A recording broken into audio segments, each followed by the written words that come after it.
Could you hold these for me?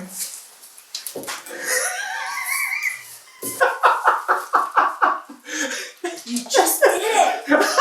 Come here. You back. Just there. Gotcha. Okay. Hi, welcome back to the next unboxing, which is unboxing 5, where we continue the question from the Inanimatti. I'm still Chris. And I'm still Fiorella. Yeah, they have a lot of questions, and sometimes they touch on some heavy subjects like, earned realization, which is really kind of an important one, and symmetry and bullyism and a few things like that. But that's part of the show too. So let's go straight to the topic. Here is a question from Arky, our main character and protagonist. Arky Arch. He's, ever since we built him outside our house as a giant 4-meter tall sculpture, he's been physically here, and I have to say also in our hearts. Chris and Fio, can you help me out? What's a triumph for you? Well, that's a really nice question, Arky. What is a triumph? It's kind of like the main theme of our whole story is, What is a triumph? Everybody has a different definition. And of course, we like to think it's not small things, like I didn't triumph over some little tiny thing. It's usually some kind of big thing you triumph over. But triumphing over someone else or something else, over someone, it's kind of not the message of our story. And it's definitely not the lesson that you learn what a triumph is. No. The big walking arcade outside the studio has engraved in it a sentence in Latin that says, "Every arch must earn its triumph." That's a really nice one. And of course, Arky has to learn to do it too. But we don't want to equate triumph with defeating somebody else, your opponent. Rather, it's more an inner research, we can say. A change inside you. A change inside of you, and you can achieve it only by changing your point of view. It lets you be something more than you were before. Well, there is a sentence in the studio, and it's written on the staircase. Who wrote that? By Walt Kelly. Yeah, And I'm a big fan of Pogo. Walt Kelly did Pogo, so very influential on me. Yes, it was one of my first tasks in the studio, and I used to write it down with a big flat marker. It's still there. And it says, "It's probably alright to be anything you cannot be when you discover you cannot be everything you are." And learning what that means is really one of the great discoveries that all of us here in the studio go through. And probably that's what brings a triumph to you, Arky, when you realize that it's inside yourself. The triumph is actually the earned realization of changing your point of view. And that way it's not about triumphing over someone else. It's actually a change within yourself. That's really nice. That's very nice. Actually, it has a PS at the end. It has a PS. It says, "Do you enjoy telling my story?" Oh, sweet. That's sweet. Well, Arky, I have to say it's a real privilege to be with your story. But, as a car designer, you have this sneaking suspicion that you're not actually doing the creating. You have this suspicion when you're designing a car that you're actually doing a revealing. Like it was there anyway. Well, and you just have to kind of like make it seem. like Michelangelo, we can say, they was freeing the figure inside the stone. Yeah, kind of like that, yeah. And so in your story, sometimes it's less about the idea that we're telling a story rather than we're discovering the story that's there and we're just bringing it to the audience and hope they enjoy it like we do.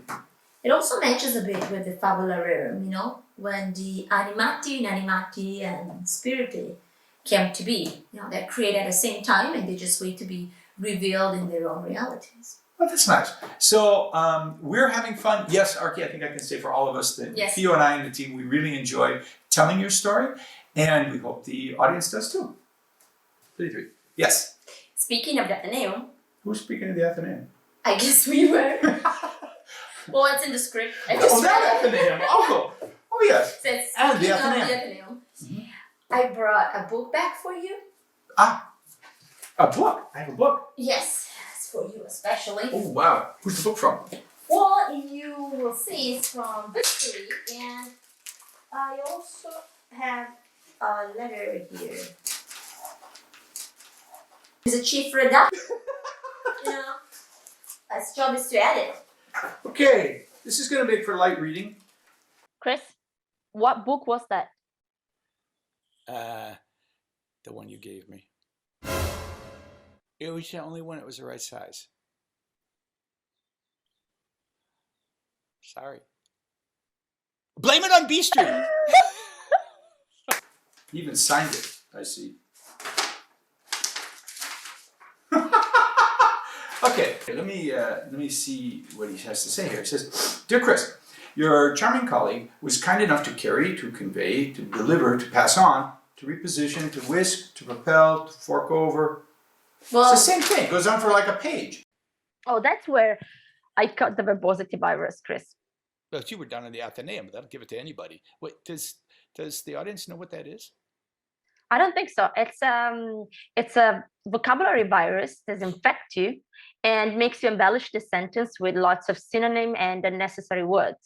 Well, it is the place of the book, by the book, and for the book. So it's kind of logical that, the air is going to be thick with anything that has to do with, semantics, I guess, basically. In fact, you gave it to me, and it took me quite a while to get away from the idea of how many different words there are for the plexiglass in between us. Which didn't work, obviously, for the verbosity virus. He concludes his letter with, "Chris, I'd like to loan you this book to read. I've taken measures to ensure that you can depend on it to contain the truth." Like, what is happening in the Athenaeum anyway here? The truth. What's going on? Well, it seems like Bisturi improved his job. Maybe a little bit too much. His job is to edit, and with his group of knives and scissors, the RIP squad. RIP stands for reduction, indoctrination, purgification. Purgification. Yes, Purgification. they edit books in a more readable format. Oh, obviously. I mean, this is you just can't put this one down. You don't even know how to pick it up, actually.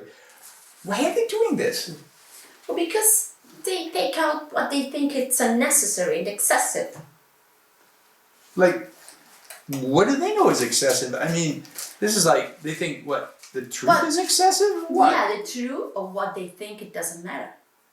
Yeah, but I think that's kind of the whole point of this story is that the truth is worth fighting for because everything matters. Because you don't know when this is going to start and you don't know how it's going to stop. So everything, I mean, you have to fight for the truth. Yes, and that will be even a bigger battle for Arky than the one he's having with Gorgoticus. He's having a battle with Gorgoticus? Are you surprised? Don't tell anybody that. All right. Thank you, Bisturi. I'm thrilled, and I'll get this right back to you as soon as I'm done.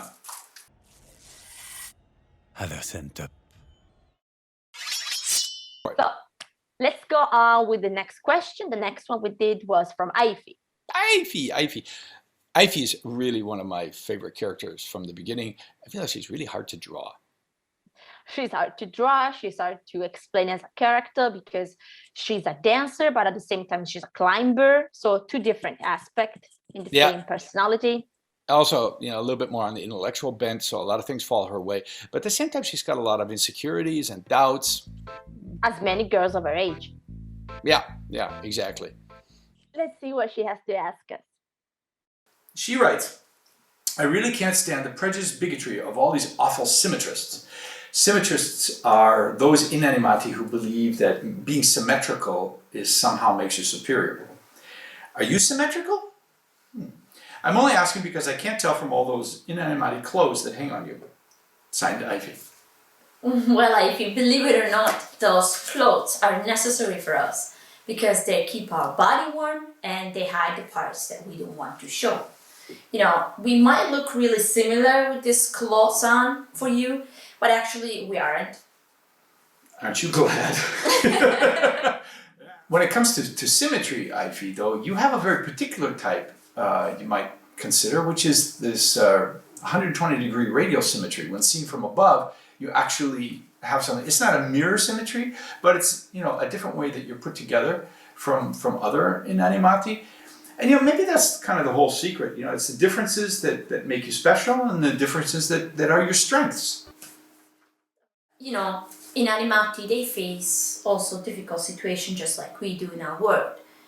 And it isn't all good. They have to face bullyism and prejudice, just like boys and girls in the human world.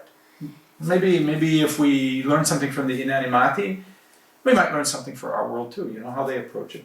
Sometimes a different point of view, just like we are used to do here at CBA, might help understand things, which is not only design and process as we do here, but is also confronting everyday life. Kind of like objecting. Kind of like objecting. Yeah, see it from another point of view. I think we had that one earlier in the questions, didn't we? Earned realization, new point of view. That's cool. Thank you, Eify. Thank you for the question. Chris, we forgot Squinch. How can we forget Squinch? Well, kind of easy. She's a ubiquity. You do tend to overlook ubiquity. What does I she know. wanna know? I have her question, and she says that we don't give her enough credit for the process we use here at CBA, and we should refer to it as the squinching process. The Squinchian design process. I'm looking forward to explaining that to the clients. Okay, and she's actually quite right about that. She's a really cool character, but I don't think the audience knows who she is, do they? No, we didn't introduce it. Well, maybe it's about time we do, because Ken, the writer on the show, he thinks she's the glue that holds it all together. That's his favorite character. So I have an idea. Why don't we do the next unboxing on Squinch? All on Squinch. Yes, she deserves it, and she will be happy. She's such a prima donna. She will have an entire episode on it. Okay. I would say I'll see you in the next unboxing with Squinch then. Till then. Ciao, Ciao, ciao. ciao.